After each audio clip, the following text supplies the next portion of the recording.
Hi there, Chris here with another fresh tip for you all. In this video, we are going to take a look at painting Alpha Legion. This is kind of part one. So we have our Chaos model here. His backpack has been left off, but we will work on that throughout the video. The model has been primed using gloss black from Stylorez with an airbrush at around 25 psi. We're going to use TurboDork's new Twin Suns. I'm going to use a Badger Patriot 105 to lay this base coat down. I'm spraying it around 20 psi. It's usually the safe psi to work at. You could work a little bit lower, but just got to work a little closer and what have yous. But otherwise, we're going to spray this down. Now, this first video we are going to look at here is essentially kind of like a part one. We are going to lay this down, and as you can see, this paint is a color shift. So it appears darker blue down below, and on the highlights, it looks almost this almost goldy greenish color, which works pretty well for an Alpha Legion model. And with like no steps, we already get that really interesting sheen off the model. Here you can see the backpack is being base coated with the Twin Suns, and I've just simply attached it to a pin, and so I can work on it separately. Of course, it's been treated in the same fashion as everything else. I've also done another model here that I was just trying out, and basically was primed and base coated in the same fashion, but I'm going to use Calth Blue. This is a clear blue from Forge World. I believe Games Workshop still sells this clear blue. It's essentially just a cyan. And basically I was spraying up at the model with this at around 20 psi, if anybody's wondering. And really I was just kind of working this blue mostly into the undertones to bring out more of that blue tone that you often see with Alpha Legion, and still trying to preserve some of that the color shifting ability. But as you may or may not be able to tell, it does lose a fair amount of that color shifting ability. And so really with these colors, you really don't want to be putting any clear tints over them, as you will knock out that color shifting ability if that's really what you're after. So we go back to our initial model we were working on, and Malum Malice is what we're going to use here. This is a very light green. I do believe this is from their previous iteration, or volume 1 or 2, I think is what they're going by. But with this color, I'm simply going to use it to create some highlights. Now, I'm really I was initially concerned that this might be a little too green for the highlights, but as I lay it on, and it really kind of, this paint does not color shift. It's a pure light green metallic, and as I'm laying it on, it actually works pretty well in the high points, and it maintains that persistent light green highlight on edges, and that's kind of what I was looking for.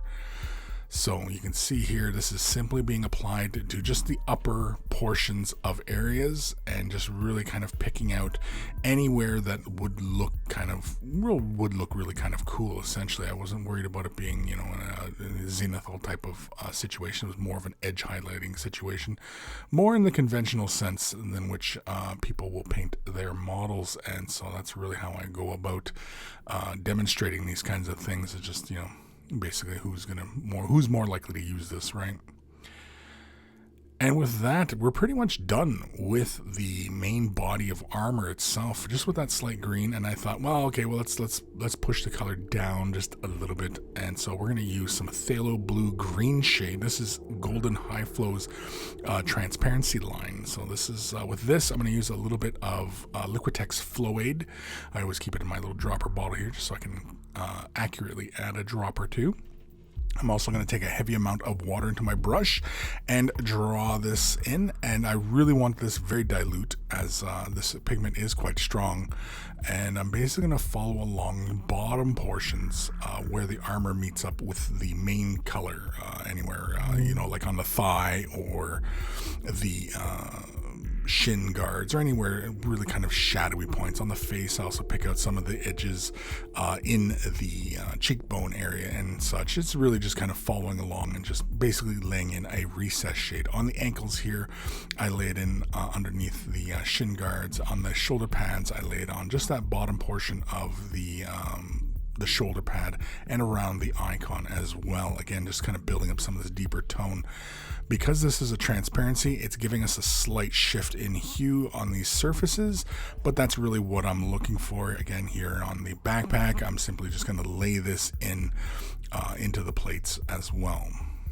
Next, we're going to bust out the lead belcher, and this is to pick out all the areas on the model that are obviously the just regular iron look. So we're just going to lay this in. I'm going to carefully lay this onto the shoulder pad trim, the bolt gun itself, the fingers of the power glove, as well as all the little chaos skulls and trim and things of those nature, and just, you know, basically everywhere that is typical of a Alpha Legion.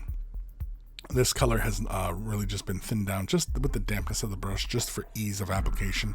And as you can see, the model has been base coated. Again, it's, you know, nothing terribly complex there. Nuln oil, this is the regular Nuln oil. This will finish with a matte finish, but this is what I want, as I do want the metallic, this metal, to dull down a bit. I don't want it to be shiny like the rest of the armor. Now, the armor does not have a glossiness to it. This is just purely the way the light plays with this paint and creates those different values that you see. That's the benefit of using a color shifting paint to do these kinds of effects on a model. And especially if you want to get large amounts of these done, this is a really fun way of getting it all done. Here you can see I'm just simply following around a lot of the details, picking out and allowing the Nuln oil to do what it does. We could just as simply or just as easily have used, say, Black Templar contrast paint, thinned out quite a bit to get a similar result, but I didn't feel it necessary, as you know, Nuln oil does the trick. But we are going to bust out the Black Templar, and this is for like the little hoses, the knee joins, the hip joins, anywhere where you have that ribbing. And of course, I'm also going to do the casing of the bolt gun in this contrast paint. The beauty with the contrast, I'd also do the eyeballs just to create the recessed shade inside there. The using the Black Templar in this way is really straightforward. You just lay it on, even though it does allow some of that undercolor to show through. I'm not too worried about that, because simply just lay a second layer down and it knocks that way down and it becomes a nice solid black. It's really a fun, easy way of getting these colors laid out, and contrasts work in this way really nicely when you want to get just color laid onto areas, and you know, you don't want to fiddle with it too much, and you want to work with a nice strong pigment. Iron Breaker is next. This is simply going to be an edge highlight for all the areas of metal, highlighting the inner portions of the shoulder pad and trim, catching these edges as well as, and also doing the rivets. The icons themselves, I also catch the skulls and the arrows on the Chaos device on his shoulder. I just simply catch the outer portions and allow it to get darker in towards the skull. But it's a relatively straightforward, this is a typical way in which I do a lot of edge highlightings, and as you can see, it's just pretty straightforward. Just pick out the high points, and you know, nothing terribly fancy there. Wraithbone is next. This is going to be for the little tooth that's dangling off of his or claw, whatever it is. Either way, it's a bone element, and with this, I'm just basically going to base coat the little tooth, and I'm also going to do the little spikes that are on the outer edges of the backpack, as well as the skulls themselves. I've thinned this paint down with just the dampness of the brush, just to help with the flow.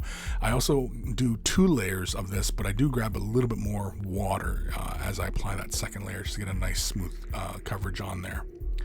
Next, I use some Citadel Contrast Skeleton Horde for this, and I'm just quickly layering this on, and I also allow it to build up towards where the base of each of the little spikes. So the skull itself, I apply a fairly generous amount. Be careful not to allow it to pool up too heavily, as it will give you some really odd looking results. So anywhere where you see some heavy pooling, obviously move them away, but you do want that little bit of pooling right in like the cheekbones, around the teeth, in the eye sockets, and all that stuff, right? Fire Dragon Bright, we're going to slap a little bit of this onto our palette, and we are going to just basically lay this into the eyes, or the lenses of this model. And this is really just because I wanted the high point first, because after this, we carefully lay it into the eyes. I actually kind of like it with just the bright orange like that, but we're going to use some Blood Angels Red Citadel Contrast, and we're going to use this kind of like a shade wash. I'm touching the upper portion of the eye, allowing it to fall within the recesses. I also hit some of the helmet there, but I do clean that up afterwards. I just simply go in with black and then lay the Twin Suns down again and then do the edging of the Malice green paint.